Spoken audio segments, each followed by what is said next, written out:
Hello, हम Siddharth Rai Mangla from Stock box.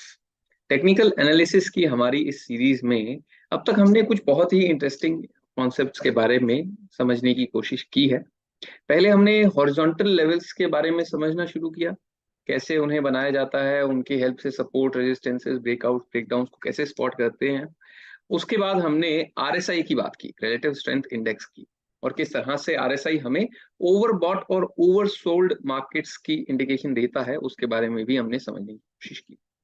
आज हम इसी तरह से एक और इंटरेस्टिंग और बहुत ही जरूरी इंडिकेटर के बारे में बात करते हैं, and that is moving average.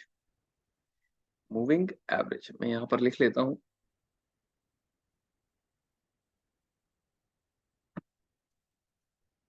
Moving average.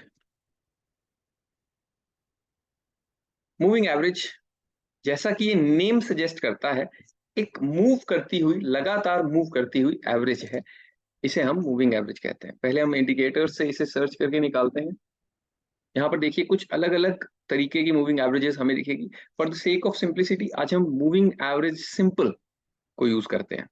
Simple यानी कि इसकी कैलकुलेशन बहुत ही सिंपल तरीके से की जाती है। और मूविंग एवरेज क्या होता है, अब इसको हम समझने की कोशिश करते हैं। ये जो लाइन प्राइस के चार्ट के ऊपर हमें आती हुई दिख गई है, अब इसे हम मूविंग एवरेज कहते हैं। देखिए बिल्कुल प्राइस के साथ साथ चल रही है कहीं ना कहीं। और यहाँ देखिए ये मूविंग एवरेज की डिटेल्स यहाँ पर लिखी हुई हैं चार्ट के लेफ्ट टॉप पर। यहाँ पर देखिए SMA के साथ 9 लिखा हुआ है। इस 9 का क्या मतलब है? इस 9 का मतलब है कि मूविंग एवरेज का हर एक पॉइंट, इस मूविंग एवरेज का हर कैंडल के नीचे जो पॉइंट है, वो अपने पिछले 9 दिनों की प्राइस मूवमेंट्स का एवरेज है।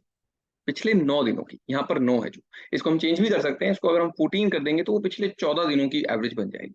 इस तरह से इसीलिए इसे मूविंग एवरेज कहा जाता है, क्योंकि हर दिन वो पिछले 9 दिनों की चेंजेस की एवरेज को उठाता है प्राइस। इस वजह से ये प्राइस चार्ट की मूवमेंट्स को स्मूथ कर देता है, और एनालिसिस के अंदर इसे बहुत ही इफेक्टिव इंडिकेटर माना जाता है। अब इसे हम पढ़ते कैसे हैं? देखो इसे पढ़ना बहुत ही आसान है, और बहुत अच्छा इंडिकेटर ये है, क्योंकि आप देखिए जहां जहां ये मूविंग एवरेज घूम रही होती है, हम उसे प्राइस अगर उससे ऊपर है तो उसे सपोर्ट मानते हैं, और अगर प्राइस उससे नीचे है तो मूविंग एवरेज को हम रेजिस्टेंस मानते हैं। और सिग्नल जनरेट करने के लिए हम ये देखते हैं कि जैसे ही प्राइस मूविंग एवरेज से ऊपर आ रहा है, जैसे अलग अलग पॉइंट्स पर हम ले लेते हैं, यहाँ पर उठाता हूं मैं, यहाँ पर सबसे पहले यहाँ पर देखिए जैसे ही प्राइस मूविंग एवरेज से ऊपर आता है, मेरे लिए एक बाय सिग्नल जनरेट हो जाता है। और मैं यहाँ पर मान लेते हैं इस कैंडल पर या इसकी अगली कैंडल पर इसको बाय कर लेता हूँ। यहाँ पर मैंने बाय किया, बाय किया, बाय किया, एंड मैं इसे एग्जिट कहाँ करता हूँ? जब फिर से कहीं ना कहीं इस मूविंग एवरेज से नीचे प्राइस आता है। यहाँ पर देखिए प्राइस ने इसे सपोर्ट लिया बट इसको तोड़ा नहीं, नीचे नहीं आया। यहाँ से फिर ऊपर गया, यहाँ तक आया, और यहाँ पर आकर फाइनली प्राइस ने इसको तोड़ा है। यहाँ पर मैं एग्जिट कर सकता हूँ। अब यहाँ पर देखिए एक फ्रेश सिग्नल भी जनरेट होता है। फ्रेश सिग्नल जनरेट होता है जब प्राइस एक दो दिन इस मूविंग एवरेज के नीचे रह जाता है, तो यहाँ से शॉर्ट का, सेलिंग का सिग्नल जनरेट होता है। अब मैंने इसे यहाँ से सेल किया, सेल किया, सेल किया, नीचे तक असर आया, और मैं एग्जिट कहाँ करूंगा? जब फिर से मार्केट इसके ऊपर आकर टिक जाए।